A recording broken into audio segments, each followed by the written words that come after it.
Hi all, welcome back to my channel. ಇನ್ನೂ ಯಾರೆಲ್ಲ subscribe ಮಾಡ್ಕೊಳ್ದೆ ನೋಡ್ತಿದ್ದೀರಾ, ಪ್ಲೀಸ್ ಸಬ್ಸ್ಕ್ರೈಬ್ ಮಾಡ್ಕೊಳ್ಳಿ. ನಮಗೆ ಹೆಣ್ಮಗು ಆಗಬೇಕು ಅಂತ ಕೆಲವು ದೇವಸ್ಥಾನಗಳಲ್ಲಿ ಹರಕೆ ಮಾಡ್ಕೊಂಡಿದ್ವಿ. ಸೊ ಅದರಿಂದ ಹರಕೆ ತೀರಿಸ್ಬೇಕು ಅಂತ ಹೋಗ್ತಾ ಇದ್ದೀವಿ.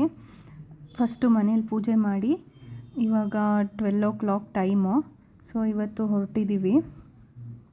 ನಾವು ಮನೆಯಿಂದ ಫಸ್ಟು ಹೋಗ್ತಾ ಇರೋ ದೇವಸ್ಥಾನ ಸಿಗಂದೂರು. ಇಲ್ಲಿಂದ ಎಷ್ಟು ದೇವಸ್ಥಾನಗಳಾಗುತ್ತೆ ಅಷ್ಟು ಕವರ್ ಮಾಡ್ತೀವಿ ಒಂದು ದಿನದಲ್ಲಿ. ಈ ಸಿಗಂದೂರು ದೇವಸ್ಥಾನ ಇರೋದು ಶರಾವತಿ ನದಿ ದಡದಲ್ಲಿ. ನಾವು ಈ ದೇವಸ್ಥಾನಕ್ಕೆ ಹೋಗಬೇಕು ಅಂತ ಹೇಳಿದರೆ 2.5 ಕಿಲೋಮೀಟರ್ ಉದ್ದದ ನದಿನ ದಾಟಬೇಕು. ಮುಂಚೆ ನದಿ ದಾಟಲು ಸಣ್ಣ ದೋಣಿಗಳನ್ನ ಬಳಸ್ತಿದ್ರಂತೆ, ಬಟ್ ಈಗ ಲಾಂಚರ್ಗಳ ಸೌಲಭ್ಯ ಇದೆ.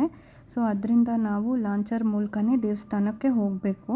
ನಾವು ಕಾರ್ನಲ್ಲಿ ಹೋದರೂ, TTಯಲ್ಲಿ ಹೋದರೂ, ಯಾವುದೇ ವೆಹಿಕಲಲ್ಲಿ ಹೋದ್ರೂ ನಾವು ಲಾಂಚರ್ ಮುಖಾಂತರನೇ ಹೋಗಬೇಕು. ತುಂಬ ಜನ ತುಂಬ ರಶ್ ಇದ್ದರು ಅಂತ ಹೇಳಿದರೆ ಲಾಂಚರ್ನಲ್ಲಿ ವೆಯ್ಟ್ ಮಾಡಬೇಕಾಗತ್ತೆ. ಸೊ ನಾವು ನಮ್ಮ ವೆಹಿಕಲಲ್ಲಿ ವೆಯ್ಟ್ ಮಾಡೋದು ತುಂಬ ಲೇಟ್ ಆಗುತ್ತೆ ಅಂತ ಹೇಳಿದರೆ ನಾವು ಅಲ್ಲೇ ನಮ್ಮ ವೆಹಿಕಲ್ನ ಪಾರ್ಕ್ ಮಾಡಿ ನಾವು ಲಾಂಚರ್ನಲ್ಲಿ ಹೋದರೆ ಸೊ ಅಲ್ಲಿ ನದಿ ದಾಟಿಸ್ತಾರೆ. ಬಟ್ ನದಿ ದಾಟಾದಮೇಲೆ ಅಲ್ಲಿಂದ 4 to 5 ಕಿಲೋಮೀಟರ್ಸ್ ಆಗುತ್ತೆ ಮತ್ತೆ ದೇವಸ್ಥಾನಕ್ಕೆ ಹೋಗೋದು.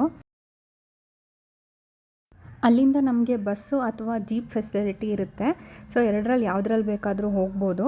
ಹೋಗಿ ದರ್ಶನ ಮಾಡಿಕೊಂಡು ಮತ್ತೆ ಸೇಮ್ ನಾವು ಹೇಗೆ ಹೋದ್ವೋ ಹಾಗೆ ವಾಪಸ್ ಬರಬೇಕು. ಸೊ ವಾಪಸ್ ಬಂದ ಮೇಲೆ ಮತ್ತೆ ನಮ್ಮ ವೆಹಿಕಲ್ ಪಾರ್ಕಿಂಗ್ ಹತ್ರ ಲಾಂಚ್ನಲ್ಲಿ ಬಿಡ್ತಾರೆ.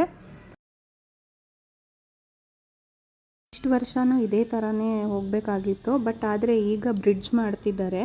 ಅದು longest cable bridge of Karnataka ಅಂತ ಹೇಳಿ ಆಗಿದೆ. ಸೊ ನಾವು ನೆಕ್ಸ್ಟು ವೆಹಿಕಲಲ್ಲಿ ಹೋಗಬೇಕು ಅಂತ ಹೇಳಿದ್ರೆ ಬ್ರಿಡ್ಜ್ ಮೇಲೆ ಹೋಗ್ಬೋದು. ಸೊ ಆವಾಗ ನಮಗೇನು ರಿಸ್ಕ್ ಇರಲ್ಲ. ಮಾರ್ಚ್ ಆರ್ ಏಪ್ರಿಲಲ್ಲಿ ಓಪನ್ ಆಗ್ತಿದೆ. ನಾವೀಗ ದೇವಸ್ಥಾನ ಒಳಗಡೆ ಹೋಗ್ತಾ ಇದ್ದೀವಿ. ಈ ದರ್ಶನ ಮುಗಿಸ್ಕೊಂಡು ಸೊ ನಾನು ಹರಿಸ್ಕೊಂಡಿರೋ ಥರನೇ ಸೀರೆ ಮಡ್ಲಕ್ಕಿ ಎಲ್ಲ ದೇವ್ರಿಗೆ ಕೊಟ್ಟು ಕುಂಕುಮಾರ್ಚನೆ ಮಾಡಿಸಿ ದರ್ಶನ ಮುಗಿಸ್ಕೊಂಡು ಬಂದ್ವಿ. ದೇವ್ರನ್ನ ನೋಡ್ತಿದ್ದಂಗೆ ಪಾಸಿಟಿವ್ ವೈಬ್ಸ್ ಅನ್ನೋ ಥರ ಬರುತ್ತೆ. ನಾವು ಎಷ್ಟೇ ದೂರದಿಂದ ಟ್ರಾವೆಲ್ ಮಾಡಿ ಬಂದಿದ್ರು ದೇವ್ರನ್ನ ನೋಡ್ತಿದ್ದಂಗೆ ಅದೆಲ್ಲ ಮರ್ತೋಗ್ತೀವಿ. ಸೊ ದೇವಸ್ಥಾನದ ಟೈಮಿಂಗ್ಸ್ ಬಂದು ಅರ್ಲಿ ಮಾರ್ನಿಂಗ್ 5 o'clock ಮಧ್ಯಾಹ್ನ 2:30ವರೆಗೂ, ಮತ್ತು 2:30 ಬ್ರೇಕ್ ಇರುತ್ತೆ 5:30ವರೆಗೂ. 5:30 7:30ವರೆಗೂ ದರ್ಶನ ಟೈಮಿಂಗ್ಸು. ಇಲ್ಲಿ 3 ಟೈಮು ಅನ್ನ ಸಂತರ್ಪಣ ನಡೆಯುತ್ತೆ. ಮುಗಿಸ್ಕೊಂಡು ವಾಪಸ್ ಬರ್ತಾ ಇದ್ದೀವಿ. ನಾವು ನೆಕ್ಸ್ಟ್ ಬಂದಿದ್ದು ಕೊಲ್ಲೂರು ಮೂಕಾಂಬಿಕಾ ಟೆಂಪಲ್ಲಿಗೆ. ಸೊ ಇಲ್ಲೇನು ಅಷ್ಟು ರಶ್ ಇರಲಿಲ್ಲ. 1/2 hour ಒಳಗೆ ನಮಗೆ ದರ್ಶನ ಆಯಿತು. ಮತ್ತು ಇಲ್ಲಿನೂ ನಂದು ಹರಕೆ ಸೀರೆ ಮಡ್ಲಕ್ಕಿ ಎಲ್ಲ ಇತ್ತು. ಅದನ್ನೆಲ್ಲ ಮುಗಿಸ್ಕೊಂಡು ದರ್ಶನ ಮಾಡಿಕೊಂಡು ತುಂಬ ಚೆನ್ನಾಗಿ ದರ್ಶನ ಆಯಿತು. ಇಲ್ಲಿ ಮುಗಿಸ್ಕೊಂಡು ಶೃಂಗೇರಿಗೆ ಬಂದ್ವಿ. ಸೊ ಶೃಂಗೇರಿ ರೀಚ್ ಆಗೋಷ್ಟರಲ್ಲಿ ನಮಗೆ 7 o'clock ಆಗಿತ್ತು. ನಮಗೆ ಟೆಂಪಲ್ ಆಪೋಸಿಟಲ್ಲೇ ರೂಮ್ ಸಿಕ್ತು. ಸೊ ಅಲ್ಲೇ ರೂಮ್ ಮಾಡಿ ಫ್ರೆಶ್ ಅಪ್ ಆಗಿ ದೇವ್ರ ದರ್ಶನ ಮಾಡ್ಕೊಂಡು ಹೋಗೋಣ ಅಂತ ಹೇಳಿ ಬಂದ್ವಿ.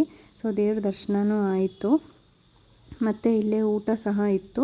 ಸೊ ಊಟನೂ ಮುಗಿಸ್ಕೊಂಡು ಸೊ ನಾಳೆ ಪಾಪುಗೆ ಅಕ್ಷರಾಭ್ಯಾಸ ಮಾಡಿಸ್ಬೇಕು. ಸೊ ಅದ್ರ ಇನ್ಫಾರ್ಮೇಷನ್ ಆಫೀಸಲ್ಲಿ ತೊಗೊಂಡು 1 ಡೇಲಿ ಇಷ್ಟು 3 ದೇವಸ್ಥಾನ ಕವರ್ ಮಾಡಿದ್ದೀವಿ. ಮತ್ತು ಮುಂದಿನ ವಿಡಿಯೋದಲ್ಲಿ ಸಿಗ್ತೀನಿ. ಸೊ ಅಲ್ಲಿವರೆಗೂ ಹೀಗೆ ಸಪೋರ್ಟ್ ಮಾಡ್ತಾ ಇರಿ. Thanks for watching.